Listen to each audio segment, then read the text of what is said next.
We are absolutely swimming in this tsunami of information, of choices every single day. Oh, come on And we're now. trying to juggle more than our ancestors probably saw in their entire lifetime. And it leads to this feeling, this modern epidemic of being constantly active but never truly productive.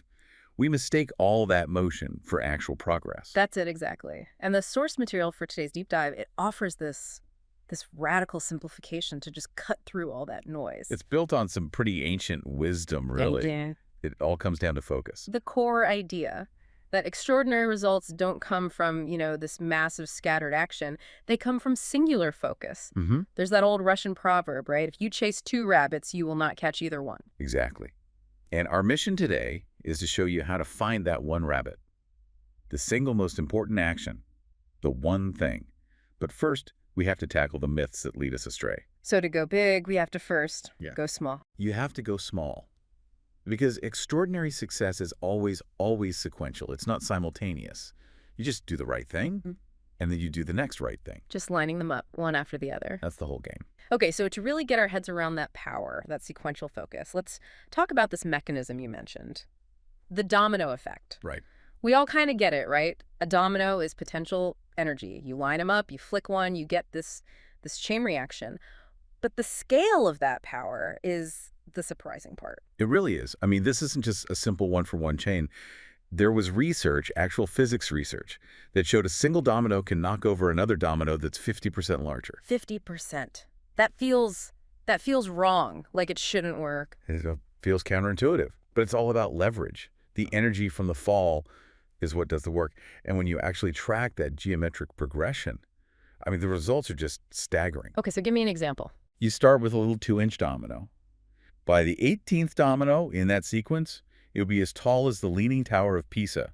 Wow. Okay, from a 2-inch piece of plastic. And if you keep going, the 31st domino in that line, it would tower over Mount Everest by almost 3,000 feet. You're kidding me. That is just a massive illustration. And it gets better. If you could line up 57 of them, that last domino would practically bridge the distance from the Earth to the moon. Okay, so how do we translate that? I mean, that's physical potential. How do we bring that into our daily lives?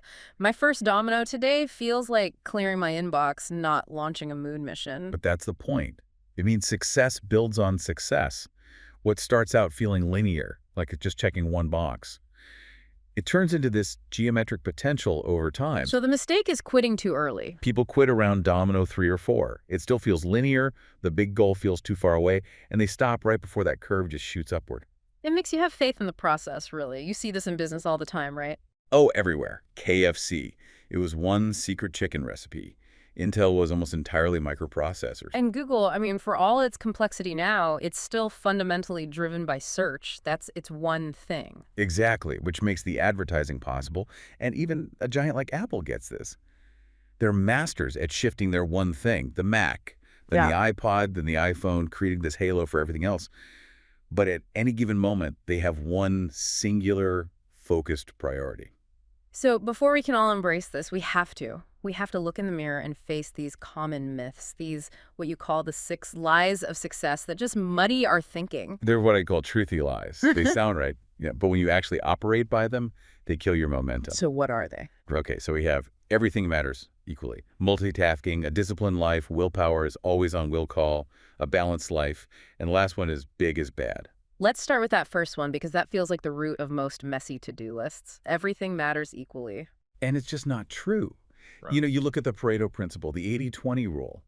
It's almost a law of nature that 20% of your efforts will yield 80% of your results.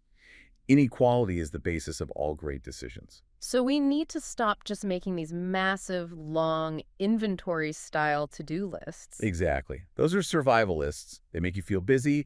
A success list is short. It's surgical. It's built around those vital few things, that 20%.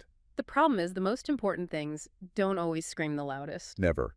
Which is so hard when we're trying to do everything at once, which brings us perfectly to line number 2. Multitasking. Oh, this one's a killer. We wear it like a badge of honor. We do. Yeah. But the reality is you can walk and talk at the same time because those use different channels in the brain. But you cannot focus on 2 important things at once. You're actually switch tasking.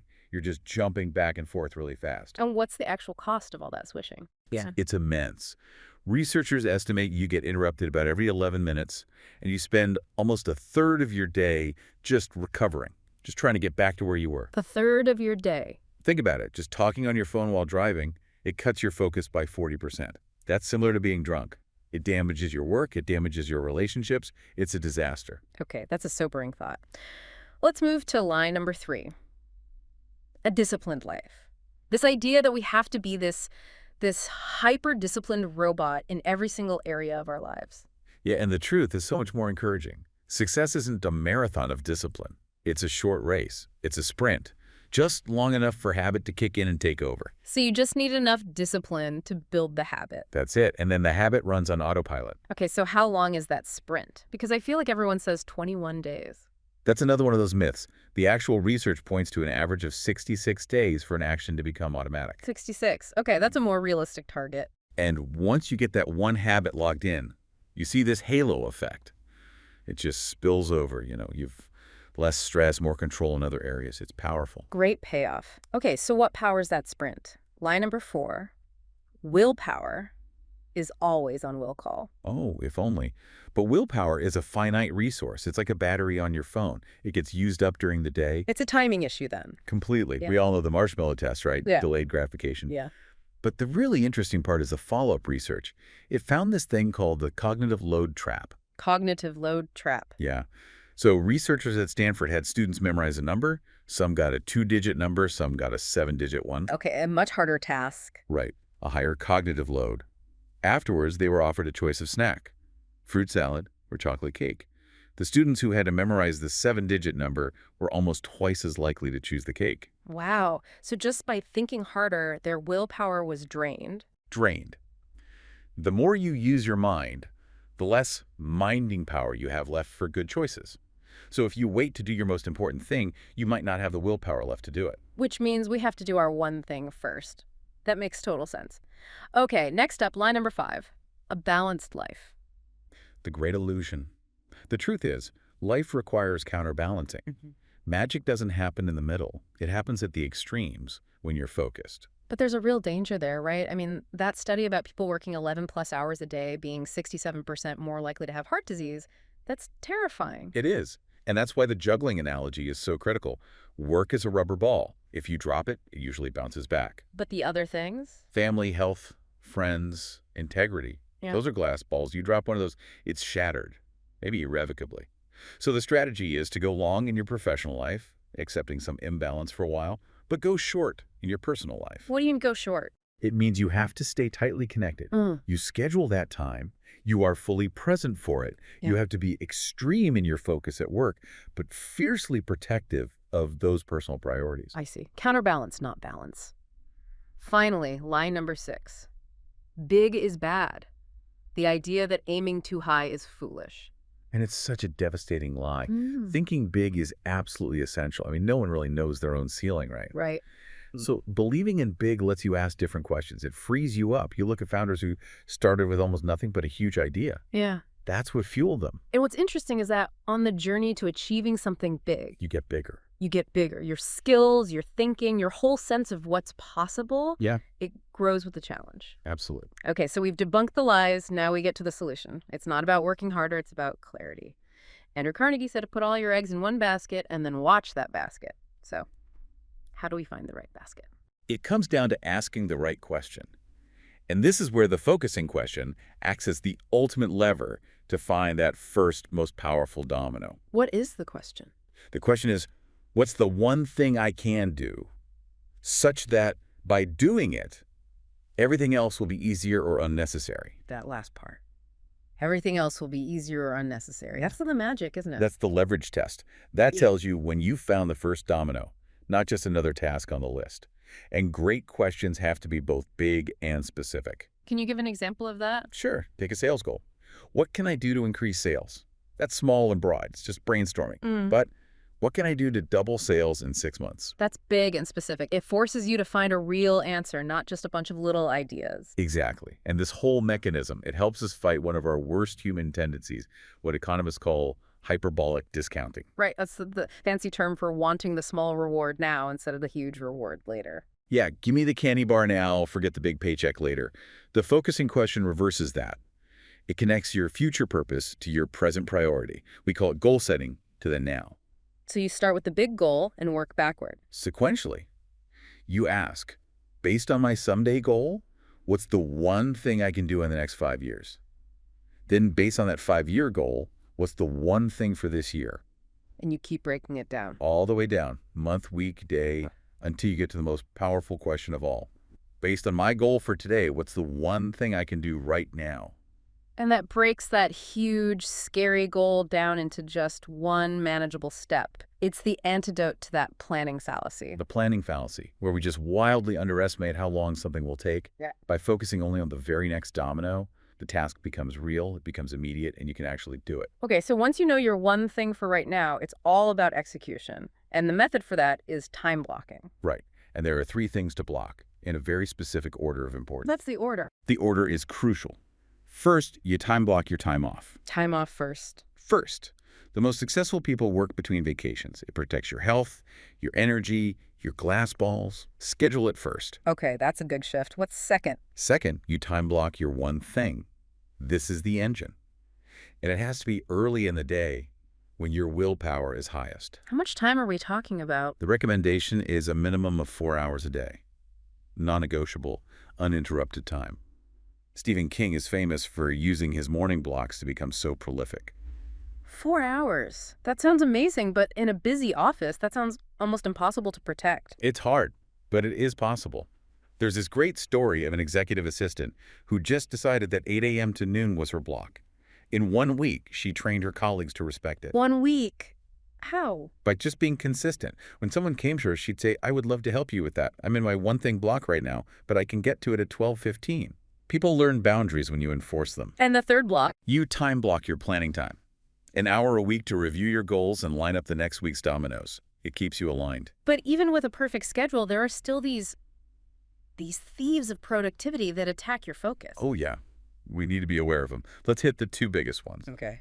Thief number 1, the inability to say no. Focusing is saying no. Steve Jobs took Apple from 350 products down to 10. He said no to 340 good ideas to focus on 10 great ones. So every time you say yes to something, you're implicitly saying no to your one thing. You have to understand that trade-off. A practical way to do this is the 3-foot rule. If a request comes in, you ask, is this directly connected to my one thing?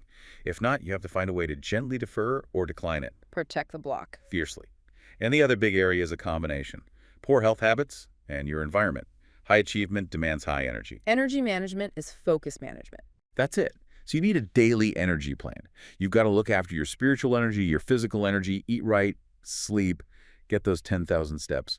Your emotional energy, your mental energy, and of course your business energy, which is your time block. And that environment piece is so important. Who you surround yourself with. It's huge. That study on social networks is just, it's sobering. If a close friend becomes obese, you're 57% more likely to do the same.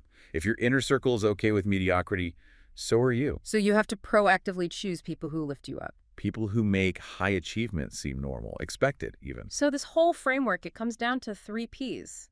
Purpose, knowing where you're going. Priority, using the focusing question to know what's next. And productivity, time blocking that action. And it all requires a certain amount of faith. Faith that small focused actions will lead to big results. Which is hard sometimes. It is. There's a wonderful Cherokee proverb about a battle inside us between 2 wolves. One is fear, anxiety, inaction. The other is faith, confidence, love, action. And when the child asks which wolf wins, the answer is the one you feed. The one you feed.